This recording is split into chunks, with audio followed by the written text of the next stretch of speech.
Okay, so it is Sunday, September 25th. We have a lot of ground to cover. It's day 3 of the referendum. If you don't know me, my name is Darren Gerdes. I do these daily updates. Now, I might not be doing it tomorrow because tomorrow I have jury duty and who knows what's going to happen. My students even know that if they do not hear from me by a certain time, then class is canceled. So I hope to be in class, not in jury duty, but I'll let you know one way or another. You'll see what's going to happen. Okay, so here we go. I want to start with this. This is a couple of days old, but I'm starting here for a reason. China and India called for a negotiated way out of the war. Now, this was a few days ago at the UN, but what's important is that this is going to become the wave of the future, where you're going to see more and more calls for peace, peace, peace. And they've called for this before the referendums, but as soon as the referendums hit, what you're going to see is that Russia's going to say, we want peace. And Ukraine's going to be like, no, you can't declare that this is yours now and just go home. But you'll see China and India and others all start clamoring for peace unless they come around to the position that this was a sham referendum.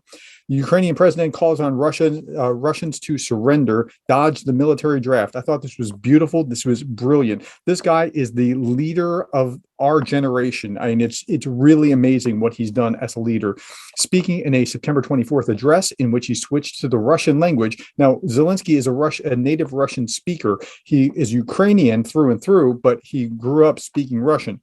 Zelensky offered guarantees to Russians who were taken prisoner. He said this: Ukraine guarantees every Russian soldier who surrenders 3 things. First, you will be treated in a civilized manner in accordance with all conventions. Second, no one will know the circumstances of your surrender. No one in Russia will know that your surrender was voluntary. That's brilliant. And third, if you are afraid to return to Russia and do not want an exchange, we will find a way to ensure this as well. Thought that was freaking brilliant, because you're taking these people that don't necessarily want to come and fight you, and you're kind of helping them find their way to the sidelines in a way that will be palatable to them.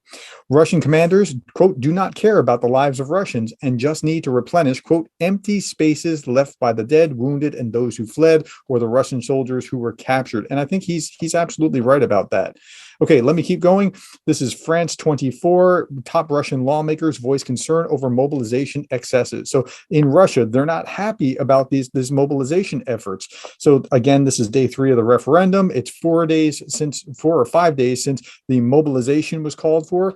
Police clashed on Sunday with people opposed to the mobilization in the southern Russian region of Dagestan. Public anger has appeared to be particularly strong in poor ethnic minority regions like Dagestan, a Muslim majority region located on the shores of the Caspian Sea and the mountains of the North Caucasus. Now, we also saw the same thing happen in Dagestan, Crimea, and there were other places that were just like ethnic minorities within Russia are being disproportionately discriminated against and sent to the army. And that's a really interesting thing. Long lines of vehicles were seen at a border crossing between Mongolia and Russia on Sunday. Now, the day before that, Finland closed its border because people are just trying to get out of Russia so that they can not be drafted into this war that they don't want. Russia's 2 most senior lawmakers on Sunday addressed a string of complaints about Russia's mobilization drive, ordering regional officials to get a handle on the situation and swiftly solve the excesses that have stoked public anger. And they really have stoked public anger. Multiple reports have also documented how people with no military service have been issued draft papers contrary to Defense Minister Shoigu's guarantee. So remember, it was only supposed to be 300,000. I think it's going to be more than that. And it's only supposed to be reservists who have military experience. But it turns out that the Russians don't tell the truth even to their own people.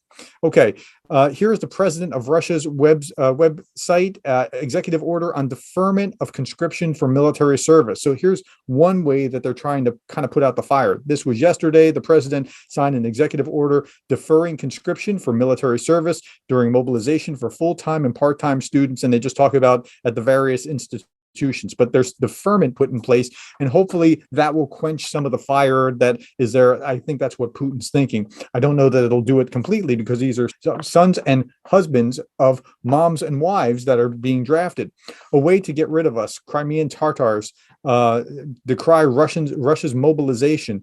Now, by the way, if you haven't seen this before, in here on the videos, if you go to my playlist and then go to explainers, under explainers, you will see Here's explainers, and under explainers, you will see that there is one that's called Why Crimea Matters, Now, if everything this that is your you first need to time know. watching Mining, And I would highly recommend that you watch that because it'll help you understand like the historical legacy of Crimea. Like Crimea triggered the purchase of Alaska in the United States because of the loss in like 1850 something. And you need to understand that. Okay, back to the actual program here. So a way to get rid of us, the Crimean Tatars decry Russia's mobilization. Why? Because it's disproportionately affecting them. 90% of Tatars were 90% of those being called in Crimea were Tatars. These are ethnically non-Russian, ethnically more like Turks, something along those lines. These are the historical people that lived in their lands. Everywhere, in every town, I'm hearing that the majority of those mobilized are Crimean Tatars, and we know that they are particularly targeting settlements with predominantly Crimean Tatar populations, said an activist. They're disproportionately high numbers mobilized in poor regions populated by ethnic minority groups. Now, it goes on. Crimean Tatars are the least loyal segment of the population to Russia. Now they're being punished for being the least loyal segment. If you understand the history, it's fascinating. The Tatars have called Crimea home for centuries, but became a minority after Russia took over the region in the 18th century under Catherine the Great. Now, that's when you heard Putin talk about this recently, or Dmitry Medvedev talk about this, about Novorossiya. Catherine the Great took over this land that's roughly the size of Ukraine and called it Novorossiya, New Russia. Joseph Stalin had the entire population deported to Central Asia during the Second World War. That's right. He actually, I think in the 50s, wiped out the rest of them, sending them off to like Siberia or something, wrongly smearing the group as Nazi collaborators. Most were only allowed to return to the peninsula in the 1980s. The last line was really interesting. First, they tried to buy us, then they tried to repress us, and now they see mobilization as a way to simply get rid of us. Now, that's really interesting. So what Putin is trying to do is actually take these ethnic minorities that he doesn't actually like and send them all to the front lines, just like emptying the prison cells with the Wagner group. And if, hey, let's take prisoners, we'll kill two birds with one stone. We'll take prisoners out, they'll go to the fight, and if they survive, they get their freedom. If they don't survive, well, we don't have them in prison anymore. We don't have that burden. So it's kind of very clever in a kind of sick sort of way. Okay, here's where we are now. More than 2,000 people detained during protests in Russia, says a human rights group. Now, this is collectively. This isn't just today. It was 1,200. Now I saw 1,300 the next day. Now 2,000 people now instead of 28 towns, I see now 33 towns. And so, yeah, frustrations even spread to pro-Kremlin media, with one editor at state-run RT. RT is like one of the nuttiest state-run media channels. State-run RT news channels saying problems such as call-up papers are being sent to the wrong men and we're infuriating people. So they understand that this is what's actually going on. Moving along, here's another one. In retort to Wagner, there's Mozart wants to save lives in Ukraine. So there's a group calling itself Mozart, not Wagner, and they're not fighting. They're organizing. They're providing humanitarian aid. I just thought this was kind of a cool article.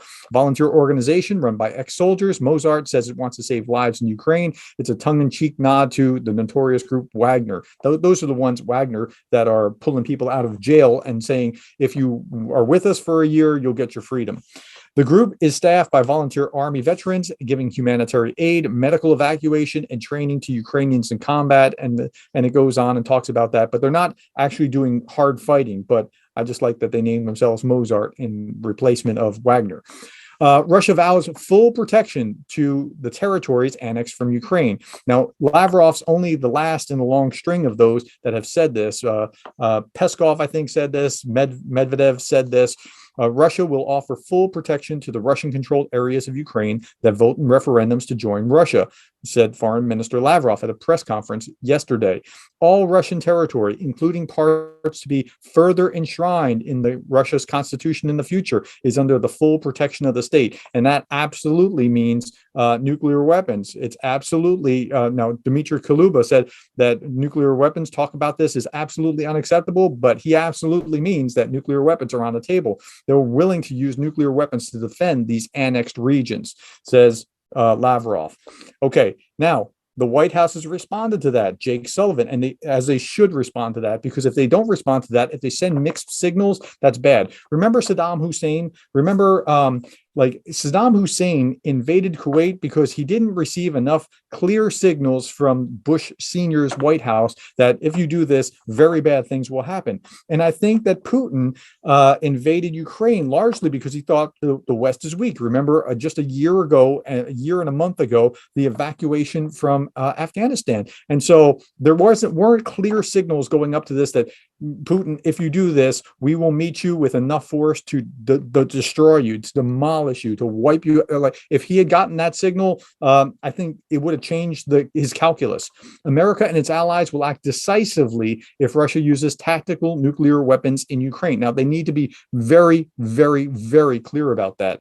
We have communicated directly, privately, and at very high levels to the Kremlin that any use of nuclear weapons will be met with catastrophic consequences for Russia, that the U.S. and all of our allies will respond decisively, and we will have very clear and we have been very clear and specific about that, what that will entail. They absolutely have to do this. Otherwise, Putin may very well be tempted unless he knows the consequences. The way that you have to deal with a bully is you have to meet a bully with force. They don't understand something else, and you have to be very clear and very just this is what will happen to you. Okay, next article. Sullivan also says that Putin's moves show that Russia is struggling badly in Ukraine. I made this case the other day. In this one, 3 weird ways that Russia exposed its own weakness. And that's exactly right. They have shown their own weakness in Ukraine. Putin's recent call of reserves into the military and referenda being carried out in occupied regions of Ukraine do not signal growing strength, but rather that the Russians are struggling badly in their ongoing war. That's exactly right. If they were, really strong right now, I mean, they can build strength, but if they were really strong right now, they wouldn't need to call up all these reservists. So I think that that's a real sign. I think that what we're seeing are signs of unbelievable struggle among the Russians. He said, you've got low morale where soldiers don't want to fight, and who can blame them because they don't want any part of Putin's war of conquest. You've got Russians having depleted its stores of precision guided munitions. So now they're using dumb munitions because that's what they have left. You've got Russia disorganized, losing territory to a capable Ukrainian force, a capable force that they never thought that they were going to be fighting so severely or so fiercely. And you've got a huge amount of infighting among Russia's top military leadership. Why? Because they're trying to figure out who to blame because they never thought it was going to go like this. So Sullivan said that while Russia is, quote, struggling, it, quote, remains a dangerous foe and capable of great brutality as demonstrated by mass graves found in Isium. Because it's easy to pick on people that, you overpower and outnumber, like the people that they occupied. Okay, here we are with fun with Russian state propaganda. I'm only going to do one article today.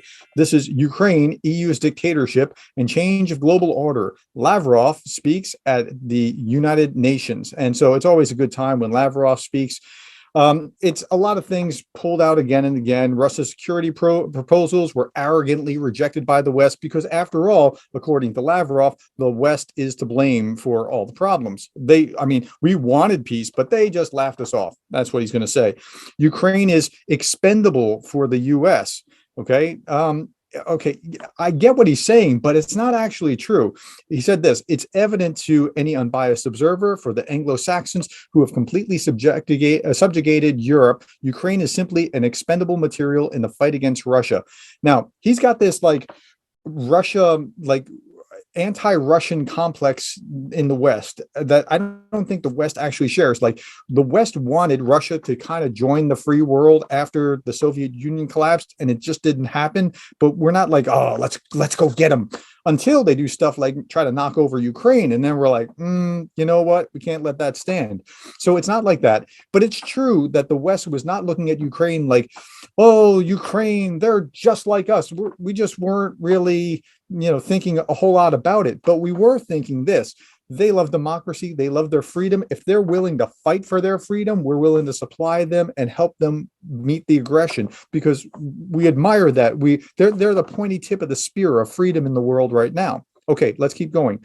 Number 3, referendums in breakaway Ukraine regions are in line with Kyiv's wishes. What? Well, this is like The contorted logic here is just mind-numbing.